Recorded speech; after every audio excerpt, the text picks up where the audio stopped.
గత ప్రభుత్వంలో పాఠశాలలు అభివృద్ధి చేస్తున్నామని ప్రజలను ఏమార్చుతూ నాడు నేడు పేరుతో వైసీపీ నేతలు దోచుకుంటున్నారని ఏపీ హోంమంత్రి వంగలపూడి అనిత అన్నారు. అనకాపల్లి జిల్లా ఎస్ రాయవరం మండలం ధర్మవరం గ్రామంలో హోంమంత్రి పర్యటించారు. ఈ కార్యక్రమంలో టీడీపీ నాయకులు వినోద్ రాజు, కాశీ నాయుడు, చిట్టిబాబు, వెంకటేష్, అబద్దం పద్దు, లక్ష్మణరావు, లోకం నాయుడు, వరహాల బాబు, వెంకట్రాజు, పెదిరెడ్డి శ్రీను, గుంటూరు శ్రీను, వెడగ శ్రీనివాసరావు, నరసింహమూర్తి, శంకర శ్రీనివాస్, ధర్మవరం సర్పంచ్ రత్నం, ఎంపీటీసీ వరాహాలమ్మ, నాగేశ్వరరావు, అచ్యుత్ స్వామితో పాటు టీడీపీ నాయకులు, కార్యకర్తలు అధిక సంఖ్యలో ప్రజలు పాల్గొన్నారు. చాలా ఇబ్బందులు పడే పరిస్థితి. వాళ్ళు ఇబ్బందులు పడడమే కాకుండా లేనిపోయిన అలవాట్లకైనా అలవాటు అయిపోయి పిల్లలు చాలా వాళ్ళ జీవితాలు నాశనం చేసుకునే పరిస్థితులు కనిపించాయి. లాస్ట్ 5 సంవత్సరాల్లోనే కూడా గాంజా అన్నది విచ్చలవిడితనం అయిపోయింది. మీకు తెలుసా, కొండ మీద 10,000 ఎకరాల్లో ఇంతకు ముందు కల్టివేషన్ ఉండేది, పండించేవారు, గాంజాని పండించేవారు 10,000 ఎకరాలు. అలాంటిది మేము వచ్చిన తర్వాత, గవర్నమెంట్ వచ్చిన తర్వాత మీ అందరి ఆశీర్వాదంతో ఈగల్ అని చెప్పి ఒక టాస్క్ ఫోర్స్ ఏర్పాటు చేశాం. ఈ రోజు 90 ఎకరాలు కూడా లేదు ఈ రోజు సాగు. అంటే ఇప్పటి వరకు ఉన్నదంతా కూడా ట్రాన్స్పోర్ట్ అవుతుంటే చాలా వందల కేజీల్లో పట్టుకునే పరిస్థితి కూడా కనిపిస్తా ఉంది. ఈ రోజు గాంజా అనేది ట్రాన్స్పోర్టేషన్ అనేది చాలా ఎక్కువగా జరుగుతూ ఉంటే దాన్ని కూడా అరికట్టడానికి మన పీడీ యాక్ట్ కూడా పెట్టేసి రౌడీ షీట్స్ కూడా ఓపెన్ చేసే పరిస్థితి ఉంటుంది.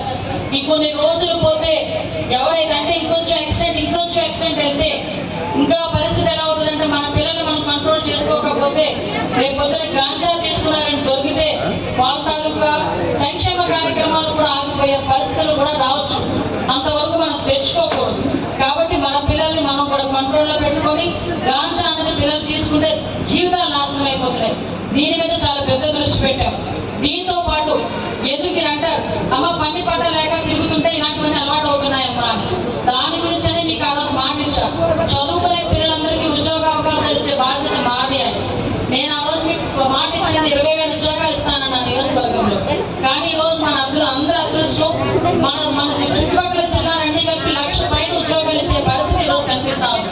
ఇప్పుడే నక్కపల్లిలో బల్క్డే పార్క్ ఒకటి ముందుకెళ్ళింది. అదేవిధంగా ఈరోజు ఒక స్టీల్ ఫ్యాక్టరీ ఈరోజు మన పక్కన నక్కపల్లి మండలంలోకి వస్తుంది, ఒక స్టీల్ ఫ్యాక్టరీ. అంటే ఇలాంటి ఆవశ్యకమైన స్టీల్ ఫ్యాక్టరీ, టాయ్స్ ఫ్యాక్టరీ, ఇవన్నీ కూడా ఈరోజు మన ఎదురుగా వచ్చి మన నియోజకవర్గంలోనే ఉండే పరిస్థితి కనిపిస్తా ఉంది. ఇవన్నీ కూడా మీ అందరి ఆశీర్వాదంతో మేము చేస్తున్నది. దయచేసి ఇది కూడా మీరు అర్థం చేసుకోవాలి. ఈరోజు మీ గ్రామానికి సంవత్సర కాలం, లాస్ట్ 5 సంవత్సరాల్లో నేను గుడి దగ్గర ఉండి మాట్లాడుతున్నానమ్మా, ఒక్క రోడ్డు వేసుకోగలిగాను, ఒక్క రోడ్డు, ఒక్క డ్రైన్. కానీ నేను ఈ సంవత్సర కాలంలో సుమారుగా 40 లక్షల రూపాయలు పెట్టి రోడ్లు వేయించుకున్నాం. మీ స్కూల్కి ప్రహరీ కూడా లేదు ఇప్పటి వరకు. లాస్ట్ 5 సంవత్సరాలు కూడా ప్రహరీ కూడా తెచ్చుకోలేకపోయారు.